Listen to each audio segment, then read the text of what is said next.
Comuni effetti di condensazione generati dai motori degli aerei, secondo la spiegazione dei meteorologi dell'aeronautica.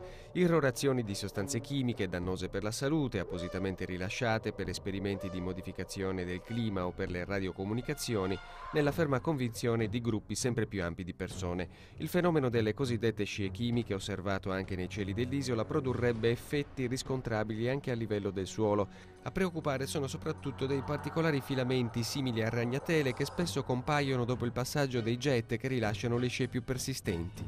Alzato gli occhi in alto, praticamente ho trovato il cielo pieno di queste ragnatele. Si vedevano in controluce. Si vedevano in controluce. Avendo la fobia dei ragni, ho pensato di aver avuto un'allucinazione. Ho girato lo sguardo verso le macchine erano completamente avvolte. Erano filamenti lunghi anche 4 metri. In Sardegna, come in altre parti d'Italia e del mondo, questi filamenti sono stati raccolti ed analizzati. Il risultato è stato sorprendente. Sono polipeptidi, sono polimeri biosintetici, cioè in parte derivati, modificati geneticamente dal muco setoso prodotto da alcuni tipi di ragni tropicali.